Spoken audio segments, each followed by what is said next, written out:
भोजपुरी भोजपुरी भी कई तरह का होता है। अवधी अवधी भी बोल देती हूँ, बिहारी भोजपुरी भी बोल देती हूँ, और यहाँ गोरखपुर का तो है। मैं इंग्लिश में, लैटिन भाषा में भी कविता लिखती हूँ, हिंदी में भी लिखती हूँ। जीवन क्या है? जीवन हमारा संघर्ष से भरा है। क्या आप लोगों का जीवन संघर्ष से भरा हुआ नहीं है? नहीं भरा है? संघर्ष किसी का, सबकी कहानी अलग अलग होती है। किसी को फैमिली सपोर्ट मिलता है, कोई अच्छे परिवार से होता है, तो कोई गरीब घर से होता है, उसका फैमिली कंडीशन सही नहीं होता है, लेकिन संघर्ष होता है। दोनों संघर्ष करते हैं, कामयाबी दोनों को मिलेगी। कब मिलेगी? जब वो संघर्ष करेगा, मेहनत करेगा तब। बाबा साहब भीमराव अम्बेडकर को आप लोग जानते हैं? जानते हैं? उनको क्या कहा जाता है? संविधान के जनक कहे जाते हैं ना? क्यों?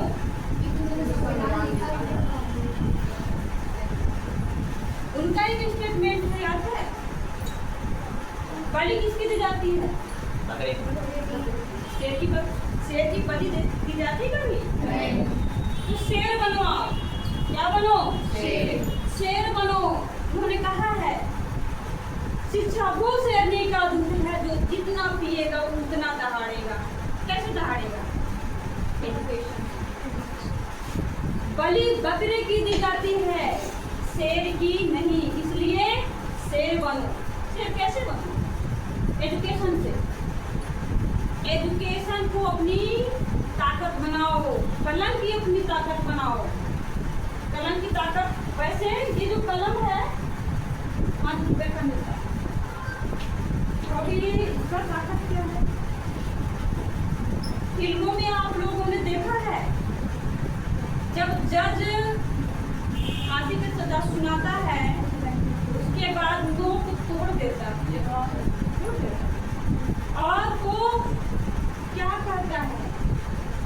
Hang till the death. यानी तब तक जब क्या हो, तब जब तक वो मर ना जाए। इसके पीछे भी कहानी है, मालूम है क्यों ऐसा वो बोला? बाबा साहब भीमराव अम्बेडकर के पास एक महिला आई, उसका बेटा जो था निर्दोष था, उसको फंसाया गया था। उसके पास पैसे नहीं थे कि वो वकील को हायर करे। वो बाबा साहब के पास आए कि बाबा साहब आप मेरे बेटे का केस लड़िए। तो उन्होंने कहा हाँ मैं आपके बेटे का केस लड़ूंगा और मुझे एक पैसा एक भी पेंशन दूंगी और आपके बेटे को बचाना मेरी जिम्मेदारी। कोर्ट में गए, जज क्या किया? फांसी की सजा सुना दिया, लेकिन बाबा साहब कुछ भी नहीं बोले। जज ने क्या बोला? इस लड़के को फांसी की सजा सुनाए।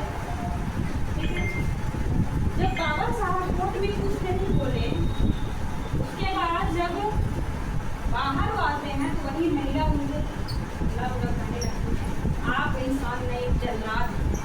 आप मेरे बेटे को बचाने के लिए कुछ भी नहीं कहा, आपने कुछ नहीं कहा। बाबा साहब कुछ नहीं बोले। फांसी के तख्ते पे लाया जाता है और वहाँ पे देखा होगा आप लोगों ने, फांसी का तख्ता बना होता ना ठंडा, तो वहाँ पर वो उस बालक को खड़ा किया, लड़की को कैदी को खड़ा किया जाता है। तो फांसी पे जैसे चढ़ाया जाता है, लगाया जाता है, तब बाबा साहब बोलते हैं कि जज साहब आपने फांसी की सजा सुनाया है, इंसान मरना नहीं चाहिए, आपने मृत्यु का सजा नहीं दिया और वो इंसान। तब से जज बोलता है हैंग टिल द डेथ, और पेन का जो नोक है,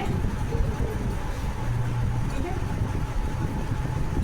बाबा साहब लगभग उनके पास 36 डिग्रियां ऐसी डिग्रियां थी वो विदेश से पढ़ी और वो ऐसे समाज से थे जिनको उस समय पढ़ने का अधिकार है। वो न केवल दलित समाज के लिए ही किए बल्कि समान वर्ग के लिए किए। कैसे किए? आज जो महिलाएं जो पढ़ रही हैं किसी भी वर्ग की नहीं कर रही। पहले क्या था?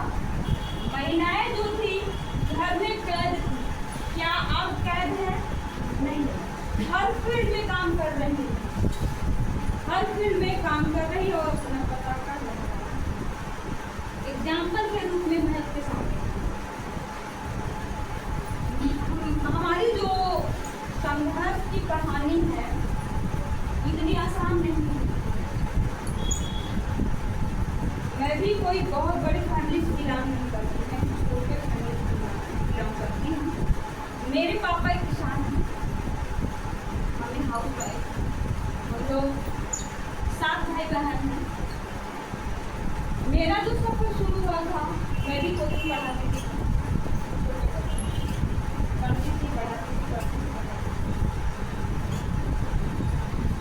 लाइफ मेरा जो रूम है जिसमें मैं पढ़ाई करती थी वो 3 से आप जानती हूँ। इतना वो धूप में तपता था, फिर भी मैं उसी में पढ़ती। फैन जब चलता था तो जैसे लगता था कि मानो ऊपर में बैठे बुला जाए। लेकिन जिद था, जुनून था, मुझे कुछ करना है और अभी भी जुनून है, मुझे कुछ करना, आगे बढ़ना है। ये मत पूछो कि मेरी मंजिल करना है, अभी तो सफर का इरादा किया है, ना हारूंगी हौसला ऊपर किसी और से नहीं, खुद से ही बात। अब दीपो भवन करते हैं, अब दीपो भवन, अपना दीपक स्वयं बनो। कब तक तुम पर डिपेंड हो? हमेशा किसी पे डिपेंड नहीं रहना चाहिए। अपना दीपक खुद बनो। अपना जो आपकी जो संघर्ष की लड़ाई है अकेले लड़ना है। जीवन की जो लड़ाई है अकेले लड़ना है। कैसे? एग्जाम हॉल में जाते हो तो उस समय आपका दोस्त या साथी कौन होता है? आप खुद होते हैं और आपका माइंड उस समय दोस्ती यारी।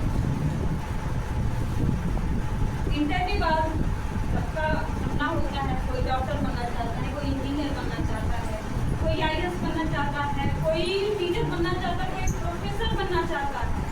सबका अलग अलग सपना। जिस भी फील्ड में आप लोगों का सपना है अपना 100% दो। अगर आप लोग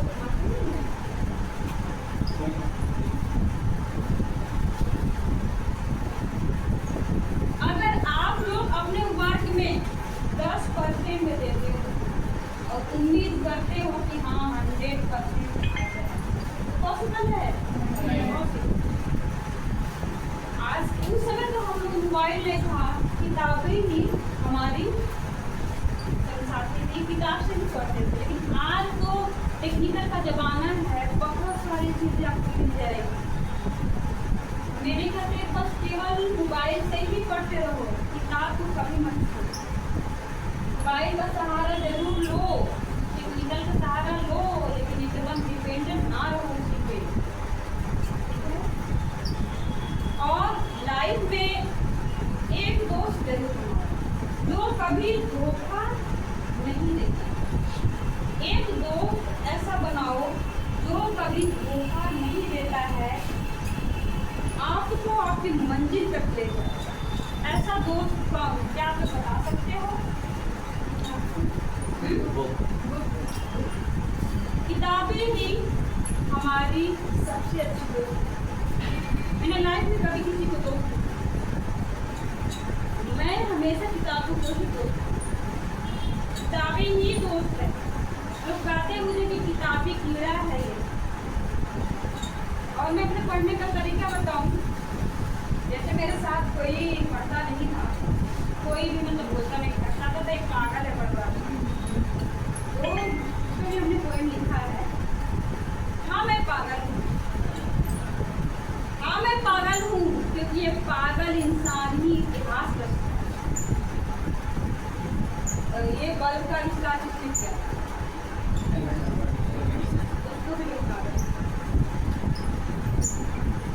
पागल कहते थे। चिड़िया वाली कहानी सुनिए आप। एक बात काका इतने कर सकते हैं। ग्रेविटेशनल का जो सिद्धांत किसने दिया? उसको भी पागल बोलते हैं। तो अगर कोई पागल करता ना तो हाँ मैं पागल हूँ, मैं क्या झगड़ा लड़ाई कर रही है, मैं पागल नहीं होता। फलानी बेचानी पागल कर ली ना, फलानी पागल करना है उनको बिना जब का पास होते ना। तो बिहार में रहते रहते बिहारी वहाँ जैसे होता है ना, जिस जहाँ रहो उस माहौल में रह जाओ। वहाँ के बच्चे हैं तो वैसा होना पड़ता है। एक ही चीज में अगर रहोगे तो बोरिंग लगता है। क्या होता है? हाँ। अपनी ताकत किसको बनाओ हमेशा? शिक्षा को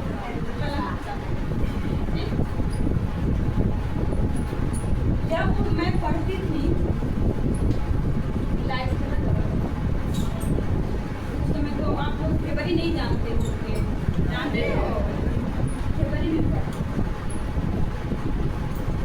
उससे भी अगर नहीं तेल रहता था तो छत पे जाते थे बगल वाले का लाइट अगर उसका जलता था ना, उसकी रोशनी आती उसको हम पढ़ते थे।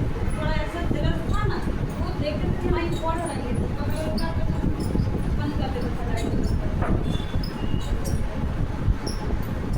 और मैं जिस स्कूल में पढ़ती थी ना, कई बार ऐसा वो बारिश का पानी ऐसा उसमें आता था, बिस्तर तक मेरा भीग जाता था, दांत भीग जाता था। उसका देखते उठा से क्यों ऐसा हम भी चाहे तो छोड़ देते उसका क्या पढ़ना है। जिद्दी बनो, क्या बनो? हाँ मुझे और जब पढ़ने में मन ना लगे ना तो अपने सामने अपने माँ बाप को चले जाओ कि किस मुसीबत से वो पैसा लाते हैं और कैसे हमको पढ़ाते हैं। एक एक रुपये का बहुत महत्व। दुकान पे जाओ या मॉल में चले जाओ, 1000 रुपये का सामान ले लिया, 1 रुपये कम पड़ जाएगा, सॉरी देगा वो। एक एक रुपये का बहुत महत्व होता है। क्यों ना हम अपने माँ बाप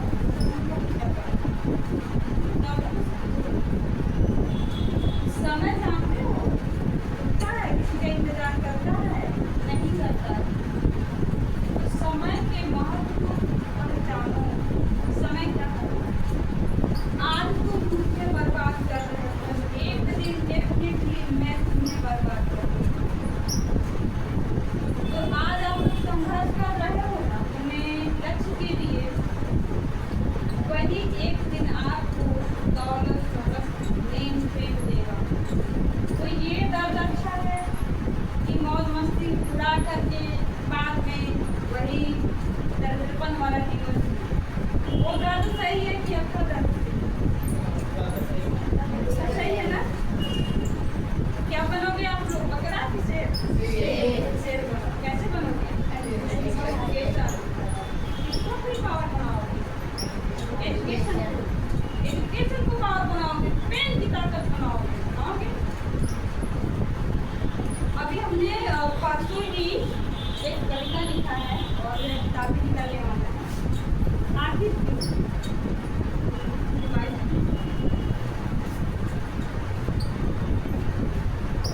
मैं 2 लाइन सुना देती जो लैटिन भाषा में हिंदी लिखा है। मैं सुनाती हूँ। His hand declared and declared and fist, pushing on fist. The man who seemed to stand with a shield of calm, fact.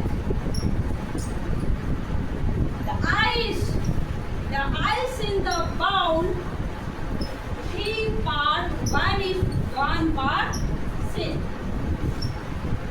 The man is like the sea. इसका मतलब ये है, ये इस पोएम का नाम है, परसोना नाम लैटिन भाषा में पर्सोना है, और उसका हम इंग्लिश बताएंगे पर्सनालिटी, और हिंदी उसका क्या होगा? व्यक्ति। आप किसी व्यक्ति को उसके चेहरे से, हाव भाव से नहीं पहचान सकते, नहीं जान सकते वो कैसा है, उसके अंदर क्या गुण है, क्या काबिलियत है, नहीं जान सकते।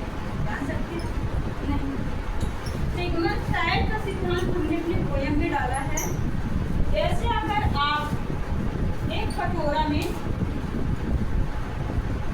कटोरे में आप बर्फ का टुकड़ा डालोगे तो 3 पार्ट क्या होता है? वो टूट जाता है, एक ही हिस्सा दिखता है। कभी देखा है? जब प्रैक्टिस करते हैं 3 पार्ट टूट जाता है, थोड़ा सा बर्फ दिखता है। तो वैसे व्यक्ति का व्यक्तित्व होता है, बाहरी आप देख सकते हैं, लेकिन उसका जो 3 पार्ट है वो छिपा रहता है। अभी हमने लिखा है आखिर क्यों। इस कविता का नाम है आखिर क्यों। मैंने ईश्वर से रूप मांगा, पर उसने मुझे गुणवान बनाया ताकि लोगों की प्रेरणा बन सके। रेशमी लंबे सीधे केस मांगा, पर उसने मुझे घुंघराले बाल दिए ताकि जीवन के संघर्ष समझ सके। क्योंकि जो कर्ली हेयर होता है ना, क्योंकि हमने झेला है तो बहुत कम हो गया, बहुत ज़्यादा थे। 1 घंटा लगता था हमको सुलझाने में।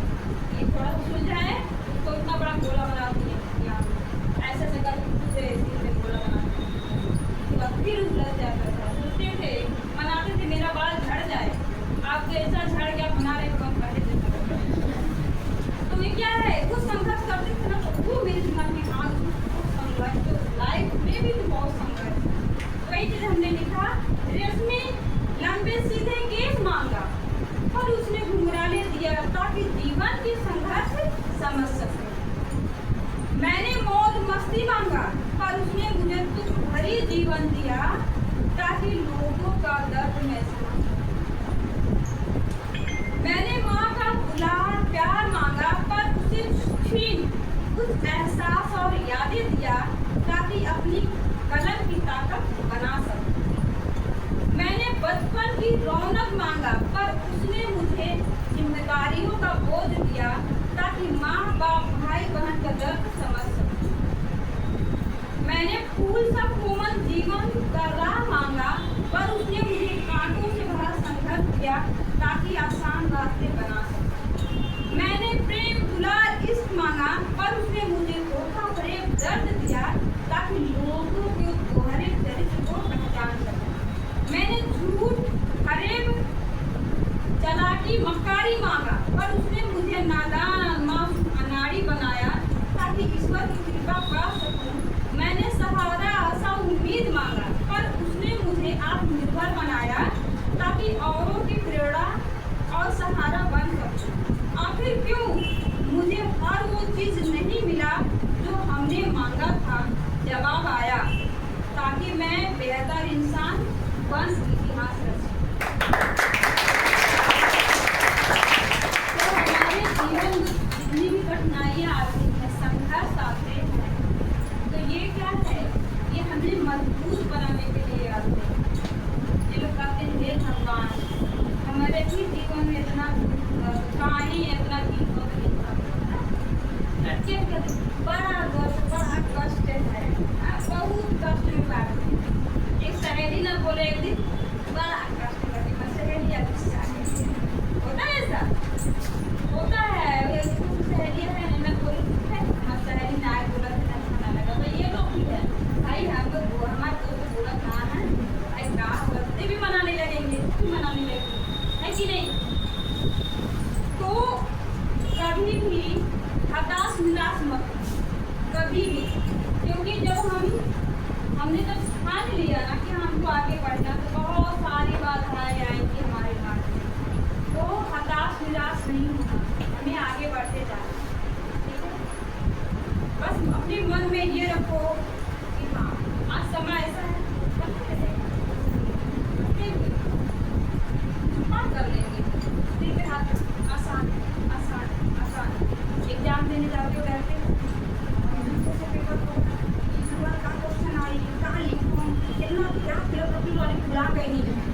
लिखा होता है तो आसान आसान आसान मैं कर लूंगी, मैं कर लूंगा, मैं जो पढ़ा हूँ मैं बेहतर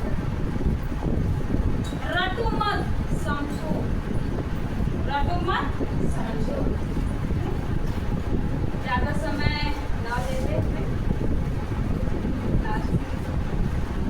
लक्ष्य ना ओझल होने पाए, कदम मिलाकर चल, मंजिल तेरी कब चुमेगी आज नहीं तो कल।